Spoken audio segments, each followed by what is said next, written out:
Estou passando a bola para o Ranieri, né? Tem que passar para as pessoas mais novas, darem continuidade ao trabalho, desenvolver novas tecnologias, aperfeiçoar o que a gente fez nesses 40 anos de trabalho aí.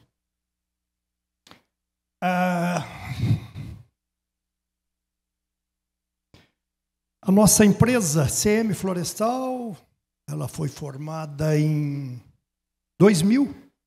Eu trabalhei 13 anos e meio na Votorantim, celulose de papel, e a partir daí de 2000, criamos a CM Florestal e hoje atuamos no... A nossa equipe, né, sou eu, Celso, o Ranieri que vai falar, o André, nosso colega, também está aqui no evento. E a nossa filha, a Olívia, que é engenheira florestal também, que trabalha na área de inventário florestal. Trabalhamos há mais de 20 anos, né, nesse segmento de implantar a floresta, de conduzir. Das primeiras pessoas que eu conheci no MS está aqui, no MT, o Clair. Eu havia chegado em Ribas do Rio Pardo, de repente chega um Catarina lá dizendo que ia montar um viveiro. E realmente montou. Tá? Isso foi em 2004. Mantivemos a nossa parceria com ele desde essa época, com o Jaldes também. Então, nossa empresa está no mercado desde 20 anos, né?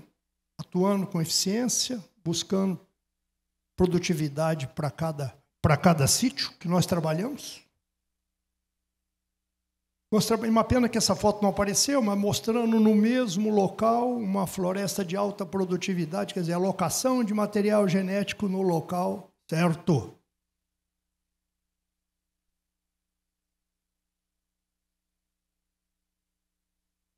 Nós temos algumas... Acho que eu pulei né, Ranieri? A nossa área de atuação. Nós trabalhamos hoje mais de 100 mil hectares no MS, no MT, Goiás, Pará, no sul da Ásia, onde a gente busca levar suporte técnico para quem trabalha, para quem planta, tá? Desenvolvendo novos materiais, levando tecnologia, buscando conhecimento para aquela região, tá? Trazendo produtividade principalmente.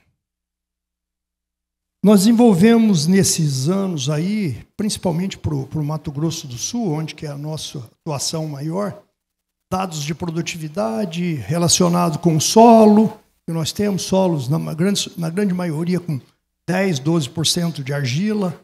Nós desenvolvemos uma metodologia própria de fertilização, de controle de mato competição, e criamos alguns parâmetros para que você entenda em que parâmetro, em que situação que está a sua floresta. Nós entendemos que uma floresta pode crescer 7 metros no primeiro ano, ir para 14 no segundo e 21 no terceiro. E a partir do terceiro até a colheita, ela vai chegar em 27 a 30 metros. O que a planta está te dizendo nesse momento? A partir do terceiro ano, eu sou velho. E velho não ganha São Silvestre. Ok? Então, ela cresce muito bem até o terceiro ano. Ou seja, o que ela está te dizendo? Me dê todas as condições para mim ter uma performance na fase inicial.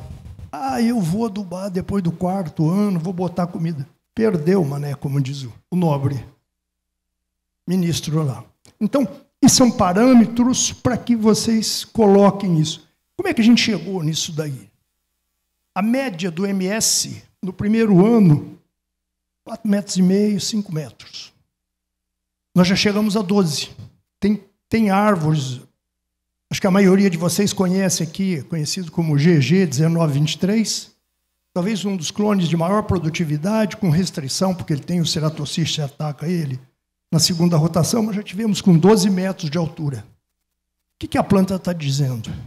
Me dê condições que eu cresço mais. Então, isso é muito claro.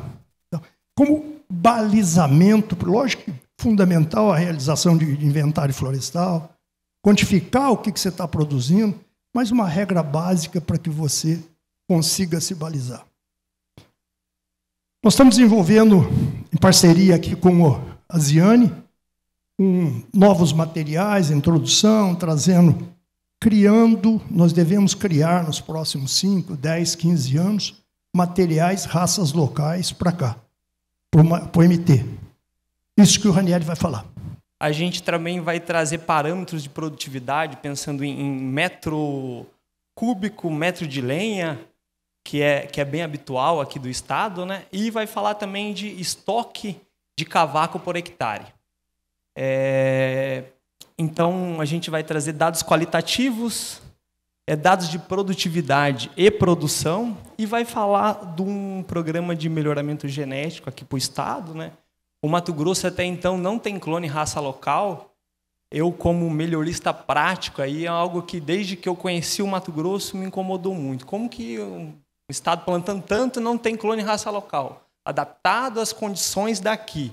Não clones que são introduzidos e naquela janela de introdução eles realmente são mais produtivos ou menos que os outros. Ok? Então, são esses 3 tópicos, eu vou dar muito ênfase aqui no programa de desenvolvimento, ok?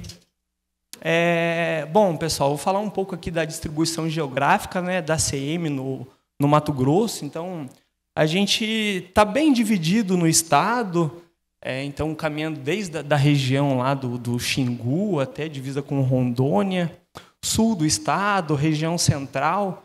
Então, hoje, os nossos clientes estão divididos nessas regiões. Então, cada um tem uma particularidade de solo, principalmente precipitação. O Mato Grosso é uma coxa de retalhos, né? Então você tem vários microclimas, altitudes. Então hoje a gente tem uma rede de atendimento bem dividida aí no estado, né? Aqui nossa cesta de clones para o estado. Então a gente tem o mínimo de recomendação de cada clone e o máximo, tá? Então pode ser que alguns nomes vocês não conheçam. A gente vai falar muito de alguns clones aqui, clones chegando e aumentando. Então, a gente vai falar de todos, né? Talvez pelo espanto de muita gente, hoje o menor volume nosso é justamente do IPB1, que é o H13. Ok?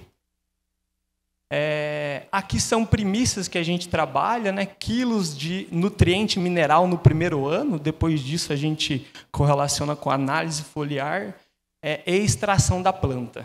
Então, lembrando que aqui são quilos, tá?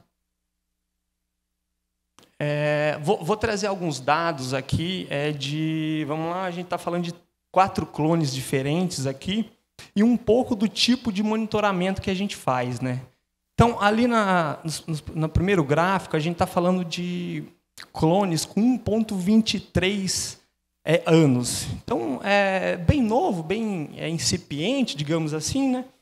Mas o que a gente sabe? O eucalipto ele pode crescer de 1,8 a 2,5 centímetros dia de média até o 3º ano. Mas como que eu monitoro isso? Não adianta eu chegar no 2º ano ou no final do primeiro e falar, não cresceu.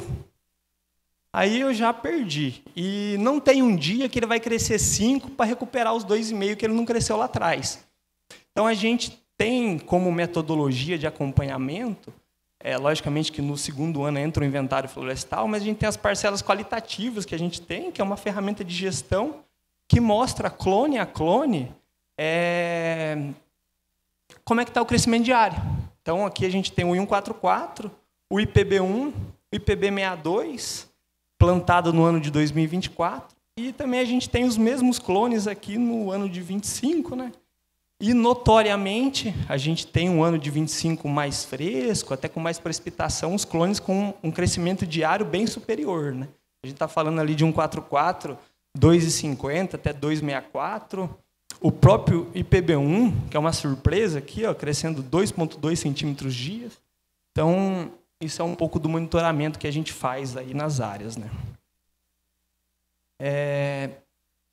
Vou trazer aqui também, pessoal, agora já vocês vão entender na frente, esses dados são baseados em curvas de crescimento, né?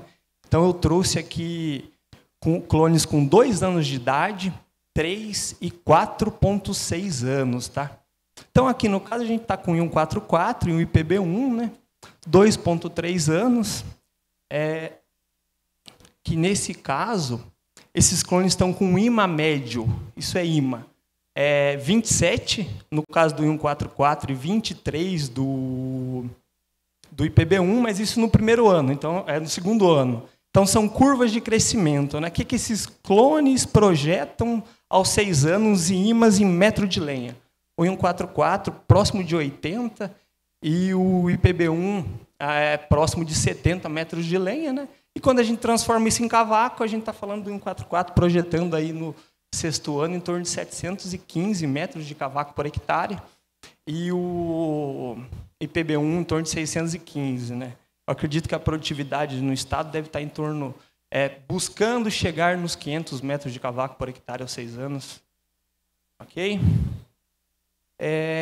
Trago aqui também, pessoal, um outro gráfico, agora com alguns clones que talvez sejam novos para vocês, mas os principais balizadores aqui, né?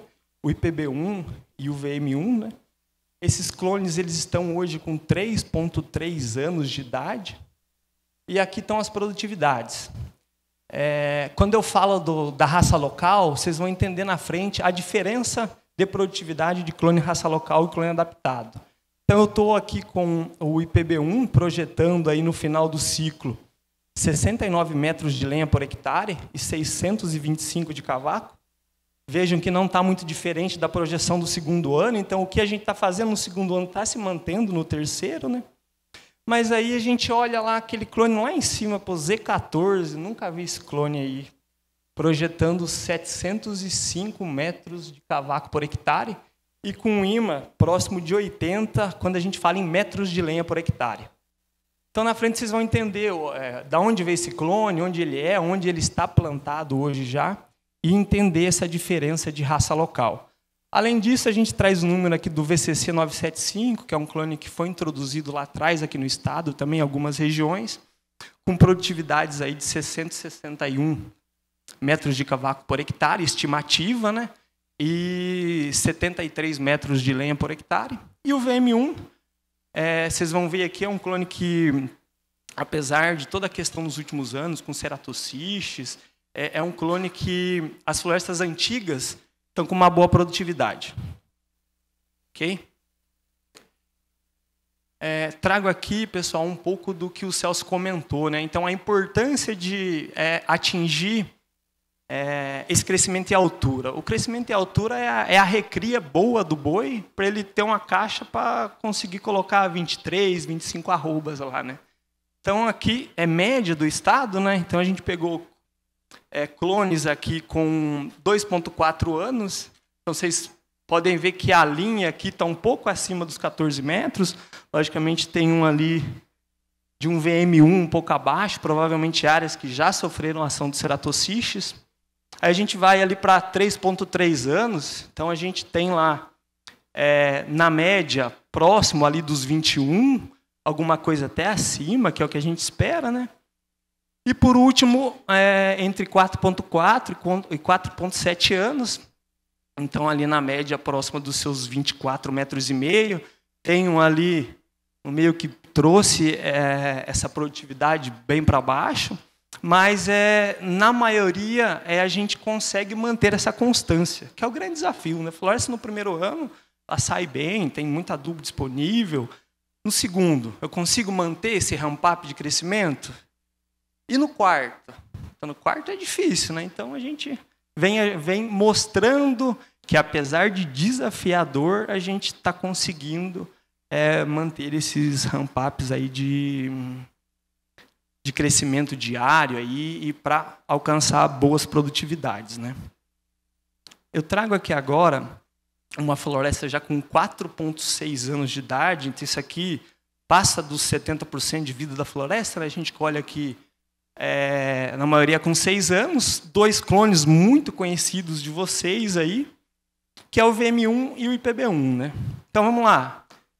Isso aqui é metros cúbicos. Então, a gente está com o IPB1 sempre um pouco abaixo, na casa dos 38 ali, mas é uma boa produtividade. VM1 na casa de 46.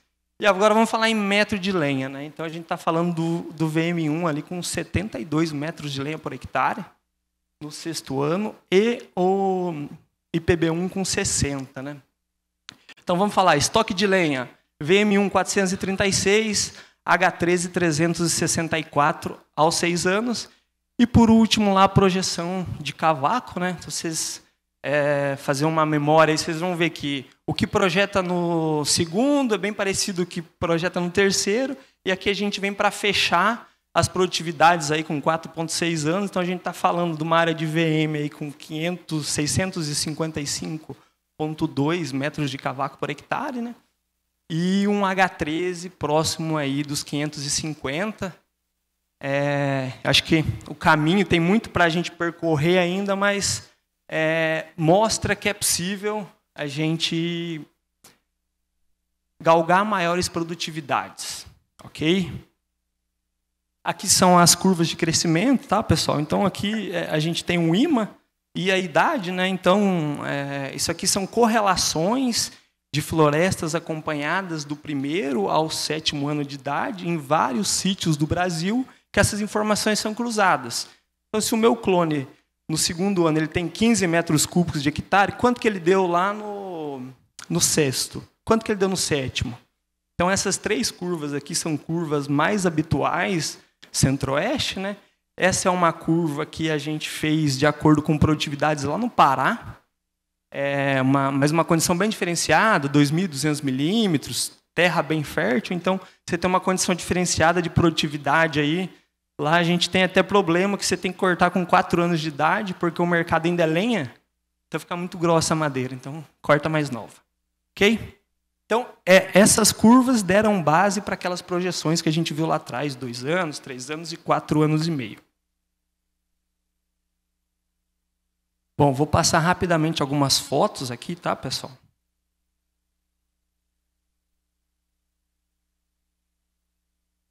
Algumas florestas aí. Algumas figuras devem ser conhecidas aí. Bom, vamos lá. Vou tentar ser bem resumido. Então, como eu falei, desde 2019, 20 que eu conheci o Mato Grosso, o que me incomodava é, como não tem um clone raça local aqui, todo mundo plantando, usinas de etanol de milho, que tem um bom planejamento e está plantando o que tem. O que já planta e um veio de Minas, outro veio de São Paulo, outro veio de Minas também. Então, a gente vai falar um pouco do projeto que a gente tem aqui de melhoramento genético para o Estado. É um projeto de parceria, né? Então, em parceria com a Ziane Florestal. Então, a gente está aqui desenvolvendo esse programa. Esses são os 5 sítios que, a priori, a gente pretende trabalhar. A gente fez correlação de clima, solo, precipitação. E essas regiões, cada uma serve de marcador para uma outra região do estado.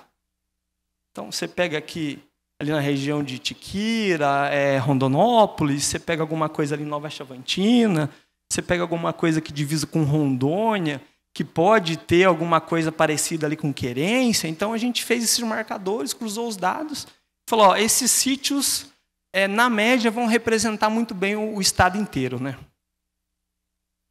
Então, para que a gente faz programa de melhoramento genético, né? Então, eu ter clones tolerantes às pragas locais,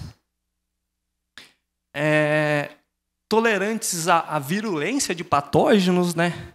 Eu não sei se vocês sabem, mas, por exemplo, a cepa do ceratocystis que ocorre no Mato Grosso, ele não necessariamente é a mesma que ocorre em São Paulo. São cepas diferentes. Então, toda vez que a gente vai fenotipar um clone, a gente precisa fazer o screening, que é juntar várias cepas e testar, não, realmente é resistente ou não. Ele é suscetível ou é suscetível a uma cepa X ou Z, né? Então, ferrugem, outras murchas, né? O déficit hídrico local. Isso é muito importante, entender como que é um comportamento de chuvas, distribuição e déficit hídrico. Distúrbio fisiológico, que é algo muito de interação genótipo-ambiente. Mais cedo eu conversei com o Maruel e eucalipto ele tem muita interação. Então, aqui está bom e ali já, às vezes, não está, principalmente quando a gente faz validação, né? Então, aqui um pouco do clima, né? O Mato Grosso, basicamente, ele tem 2 climas, a AM e a W, né? A gente planta a floresta em geral dentro dessa faixa aqui. Ela não ficou simétrica porque tem uns pedacinhos de floresta para lá, para cá. E o que chama a atenção? O Mato Grosso tem 6 variações de climas, de temperatura, desculpa. E dessas 6, a gente planta em pelo menos 5. A gente só não planta aqui em Poconé. Ó. Não sei se tem floresta lá, se vai chegar, mas ali a gente não planta ainda. Então, aqui expansão, né? Rondonópolis, Lucas e Mutum, e hoje expandindo para várias outras regiões. Então, vamos falar agora do melhoramento, né? Então, aqui são as estratégias, pessoal. Não vou me alongar muito. Então, a gente tem estratégia de 4 a 8 anos, de 12, estratégias até de 25 anos, que é recombinar a população, recombinar clone.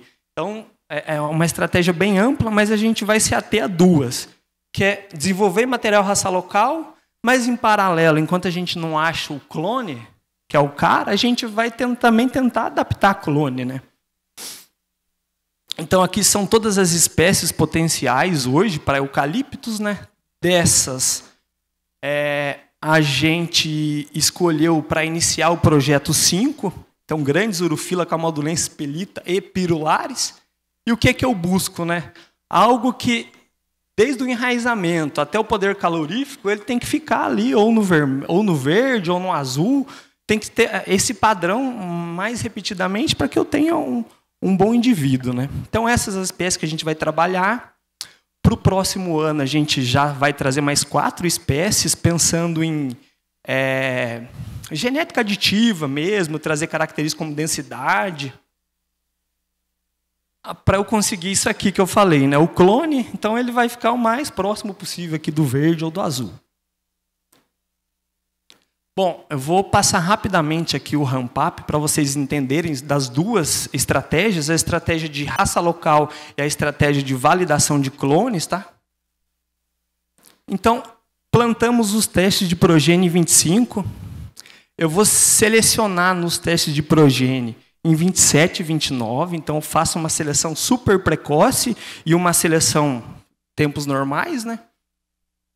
Eu faço o plantio do teste clonal ampliado desses clones do teste de progênie em 2027.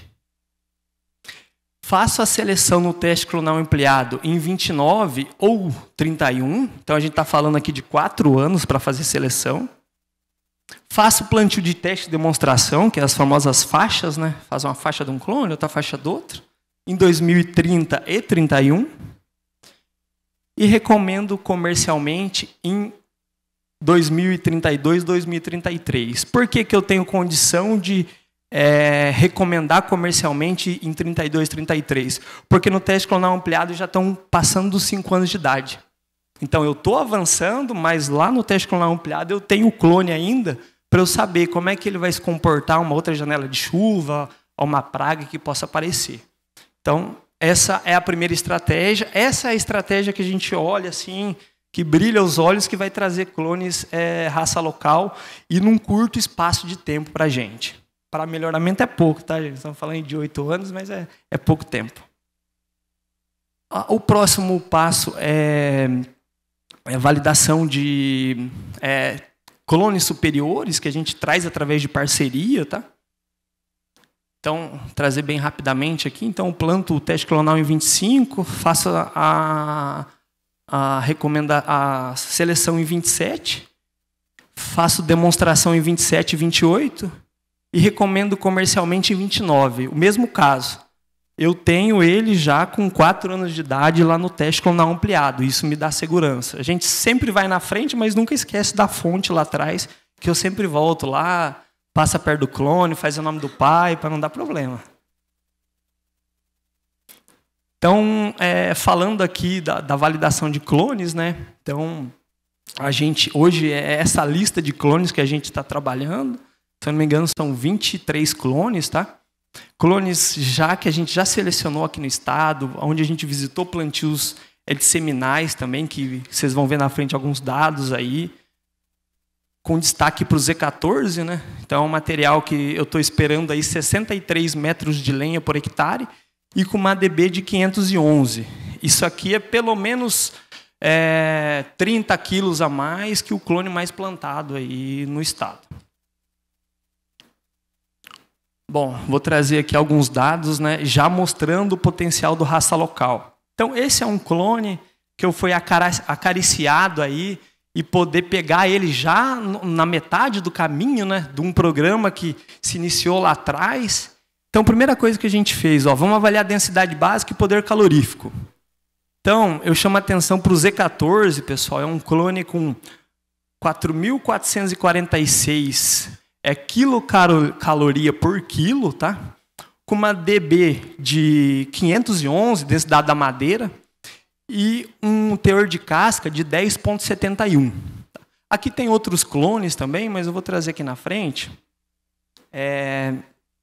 Esse dado é mais importante, né, que é de produção e produtividade, né? Então, a gente avaliou aos 6 anos. Então, a gente está falando aqui de 6 clones, né? Dentro deles o IPB1 e o 144. E a grata surpresa foi que o Z14, além da densidade mais alta, menor teor de casca, ele também foi o melhor clone no teste, né? Então, quando a gente olha aqui comparação do Z14 relacionado ao IPB1 e 144, ele é superior em metros de cavaco por hectare. Ele é um pouco superior ao 144 em metros de lenha, estoque aos 6 anos. E ele é muito, muito superior ao H13. Então, a gente está falando aqui de dar 50% a mais, né? Então, metros de lenha, Z14, 44, e 144, 42, e PB1, 32. O que é importante falar disso aqui? Isso aqui é um projeto que começou lá atrás. Infelizmente, essa floresta ela passou por aquele tempo de escassez de venda de madeira, então ficou sem manejar, tinha mato competição. A adubação, eu costumo dizer que lá foi um cultivo mínimo, que colocou o mínimo possível e foi embora, tá? Então, agora eu trago aqui o Z14, né, junto com o IPB1 e o 144, que fica mais dinâmico para vocês verem, né? Então, a gente está falando aí de 559 metros de cavaco por hectare, contra 403, contra 535, né? E um IMA, metros de lenha, aí de 44. Sem falar que ele é pelo menos 40 quilos mais pesado, tem um menor teor de casca que justifica o maior poder calorífico, né? E é um clone raça local. Então, quando a gente olha...